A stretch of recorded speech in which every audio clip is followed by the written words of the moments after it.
Taluk court எக்ஸாம்ஸில் நடந்த அந்த office assistant and copy attender இந்த மாதிரி 8th குவாலிஃபிகேஷன் எக்ஸாம் அண்ட் அதுக்கப்புறமா எழுத படிக்க தெரிந்தால் போதும் உள்ள கேட்டகரியில் உள்ள ஆல் போஸ்டிங்ஸ். இந்த போஸ்டிங்ஸுக்கான அடுத்த ப்ரொசீஜர் என்ன? இப்போ பார்த்தீங்கன்னா இப்போ வர ஸ்டில்னோ வந்து உங்களுடைய மார்க் எவ்வளவு அப்படின்ற விஷயத்தை வந்து தெரிஞ்சிருப்பீங்க. எல்லாருமே உங்களுக்கான நீங்கள் எழுதின எழுத்து தேர்வுக்கான ஸ்கோர் எவ்வளவு அப்படின்றத தெரிஞ்சிருப்பீங்க.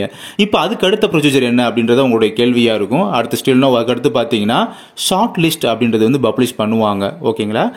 அதாவது தேர்வு பட்டியல் சொல்லுவாங்க தமிழில். அது இன்னொரு வாக்கியமாக செலெக்ஷன் லிஸ்ட் அப்படின்ற மாதிரி சொல்லுவாங்க. இந்த செலெக்ஷன் லிஸ்ட் வந்து பப்ளிஷ் பண்ணுறது எப்போன்னு பார்த்தீங்கன்னா ஜனவரி 7ஆம் தேதிக்குள்ளே பப்ளிஷ் பண்ணிடுவாங்க அப்படின்ற மாதிரி எதிர்பார்க்குறோம். ஓகேங்களா? ஜனவரி 7ஆம் தேதிக்கு பிஃபோர் அல்லது ஜனவரி 7ஆம் தேதி வாக்கில் பார்த்தீங்கன்னா செலெக்ஷன் லிஸ்ட் வந்து பப்ளிஷ் பண்ணிடுவாங்க. அதுக்கப்புறம் அந்த செலெக்ஷன் லிஸ்ட்டில் செலக்ட் ஆனவங்க மட்டும்தான் செய்முறை தேர்வுக்கு அடுத்து, அதாவது ப்ராக்டிக்கல் எக்ஸாம் சொல்லுவோம் பார்த்தீங்களா, அந்த இதுக்கு செலக்ட் ஆகியிருக்காங்கன்னு மீனிங். ஓகேங்களா? ஸோ இப்போ வந்த மார்க்குன்றது எல்லாத்துக்குமே வந்த மார்க்கு. செலெக்ஷன் லிஸ்ட்டில் உங்களுடைய பேரும் உங்களுடைய அந்த ரோல் நம்பரும் வரணும்.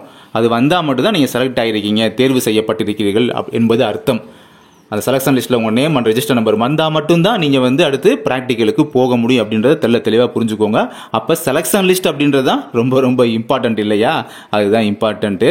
அண்ட் எனக்கு தெரிஞ்சு இந்த வருஷத்தில் குயிக்காக ப்ராசஸ் போனது எதுவும் பார்த்தீங்கன்னா இந்த ஆஃபீஸ் அசிஸ்டன்ட் மற்றும் எழுத படிக்க தெரிந்தால் போதும் கேட்டகரியில் உள்ள அனைத்து விதமான போஸ்டிங், இந்த போஸ்டிங்ஸ் மட்டும்தான் குயிக்காக ப்ராசஸ் போயிருக்குங்க. அதாவது நவம்பர் 9, 10 எக்ஸாம் நடந்ததா அந்த டேட்டில், அதுக்கப்புறம் 40 நாளில் ரிசல்ட்டை போட்டிருக்காங்க. அதாவது நீங்கள் எடுத்த மதிப்பெண் அந்த விவரத்தை கொடுத்துருக்காங்க பார்த்தீங்களா, இது 40 நாளில் நடந்திருக்கு.